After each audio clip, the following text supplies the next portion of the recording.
ज़्यादा डिलीवरीज़ यहाँ पे सक्सेसफुल डिलीवरीज़ हो चुकी हैं, तो गायनी का भी पूरा इंतजाम है। कोरोना पेशेंट्स जो गायनी मदर्स हैं उनका भी पूरा इलाज है यहाँ पे, और नियोनेटल का भी पूरा यहाँ पे प्रबंध किया हुआ है कि अगर कोरोना से संबंधित मदर है, उनके जो बच्चे होते हैं उनके भी पूरा इंतज़ाम किया गया है।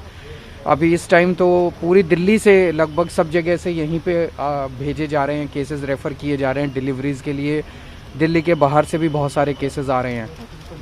पिछली वेव के मुकाबले में ये वेव बहुत बहुत माइल्ड है। ये ऊपर वाले का शुक्र है कि हम लोग सब एक बहुत माइल्ड वेव से डील कर रहे हैं, नहीं तो दूसरी जो अप्रैल में वेव आई थी वो बहुत ज़्यादा ख़तरनाक थी। इस वक्त जैसे 136 मरीज़ ओमिक्रॉन कोरोना के यहाँ पे अभी भर्ती हैं। मैं इनसे पूछ रहा था इन 136 में से कितने पेशेंट्स हैं जो कोरोना का बीमारी लेके आए थे। जैसे कई पेशेंट्स हैं जो कैंसर के लिए कोई आया इलाज कराने, तो उसका जब टेस्ट किया तो उसमें कोरोना निकल आया। किसी की हड्डी टूट गई, वो अपना उसके लिए आया, उसका इलाज किया, उसका चेक किया तो उसमें कोरोना निकल आया। ऐसे कितने पेशेंट्स हैं 136 में से जो ये कह के आए थे जी मेरे को कोरोना है, मुझे कोरोना का इलाज कराना है। 136 में से केवल 6 पेशेंट्स ऐसे हैं जो कोरोना के इलाज के लिए आए थे। बाकी 136 में से 130 पेशेंट्स ऐसे हैं जिनमें इंसिडेंटली कोरोना निकला। वो किसी और बीमारी के लिए आए थे लेकिन इंसिडेंटली कोरोना निकला।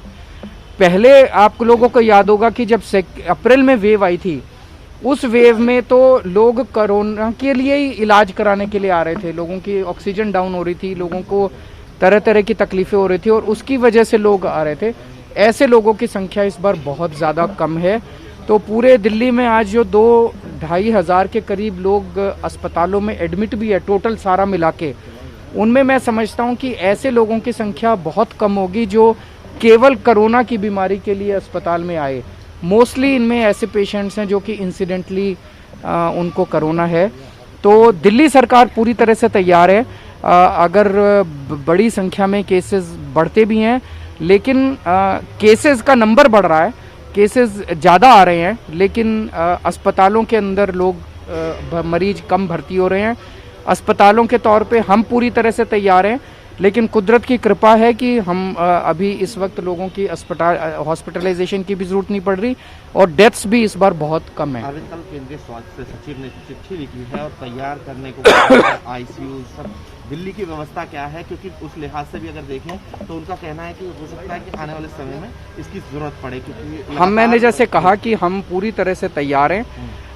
ज़रूरत पड़ेगी तो हमारी तैयारी 37,000 बेड्स तक तैयार वो करने की है। हमने अभी तक 37,000 सारी अपनी कैपेसिटी इस्तेमाल नहीं की है, लेकिन अगर ज़रूरत पड़ेगी तो हम 37,000 बेड्स तक तैयार करके 10,000 11,000 आईसीयूज़ हम दिल्ली में तैयार कर सकते हैं, लेकिन अभी उतनी ज़रूरत पड़ नहीं रही है। एक सवाल और है अरविंद, जैसे आपने खुद ने कहा कि 136 में से 130 मरीज वो हैं जो कोमॉर्बिड हैं और कोमॉर्बिड होने के बाद उनको इन्फेक्शन यहाँ मिला, तो ऐसे में मौत भी उन्हीं लोगों की ज़्यादा हुई है। तो उसके लिए स्पेशली कुछ आप लोगों ने इंतजाम किया है, क्योंकि आज भी ऑर्डर भी निकाला है आप लोगों ने? नहीं, मैंने वही कहा कि वो लोग किसी और बीमारी के लिए इलाज कराने के लिए आए थे और इंसिडेंटली उनको कोरोना भी मिला। तो वो जिस भी बीमारी का इलाज कराने के लिए आए थे उस बीमारी का इलाज तो हम कर ही रहे हैं। मान लीजिए कोई कैंसर का इलाज कराने आया, उनका कैंसर का भी इलाज चल रहा है और कोरोना का भी इलाज चल रहा है। वो मान लीजिए किसी का फ्रैक्चर था वो कराने आए, हार्ट की प्रॉब्लम थी वो कराने आए, उसका तो इलाज चल ही रहा है। अस्पताल हमारे पूरी तरह से इक्विप्ड हैं उस बारे में। लेकिन उन लोगों को निश्चिंत करना चाहिए, क्योंकि जब आपने ये नए आदेश पाबंदियां लगाई हैं, क्योंकि मामले बढ़ रहे हैं तो पाबंदियां लगनी ही थी, लेकिन बहुत से लोग हैं जो सोच रहे हैं कि वो बेरोजगार हो जाएंगे या पलायन जैसी स्थिति के लिए। मैं उन सबको ये कहना चाहता हूँ कि ये जो रिस्ट्रिक्शंस हैं, ये रिस्ट्रिक्शंस बहुत बहुत बहुत मजबूरी में लगाने पड़ रहे हैं। मैं समझता हूँ इस वक्त हमारे लिए दोनों को बैलेंस करना बहुत डेलिकेट है। एक तरफ लोगों के रोज़गार पे बनी हुई है, अगर आप रिस्ट्रिक्शंस लगा दें तो लोगों के रोज़गार पे आ जाती है, और दूसरी तरफ अगर रिस्ट्रिक्शंस ना लगाएं तो आपकी सेहत और आपकी ज़िंदगी खतरे में पड़ जाती है। मैं आपको यकीन दिलाना चाहता हूं कि रिस्ट्रिक्शंस को जितना जल्दी हो सकेगा हम उठा देंगे और कम से कम समय में और कम से कम रिस्ट्रिक्शंस लगाने की कोशिश करेंगे। दिल्ली में कोविड की पीक आ चुकी है या कब तक आप एक्सपेक्ट करें, क्योंकि एक्सपर्ट्स कह रहे हैं 50-60 हज़ार पीक के टाइम पे आएंगे, आपको क्या जानकारी है? कोई भी कुछ कह नहीं सकता।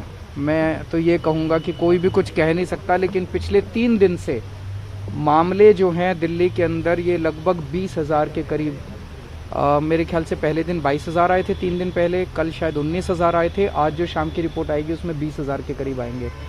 तो 20-22,000 के करीब मामले और 24% 25% के आसपास पॉजिटिविटी रेट पिछले 2-3 दिन से चल रहा है। लेकिन इसका मतलब ये नहीं कि आगे बढ़ेंगे नहीं, बढ़ भी सकते हैं।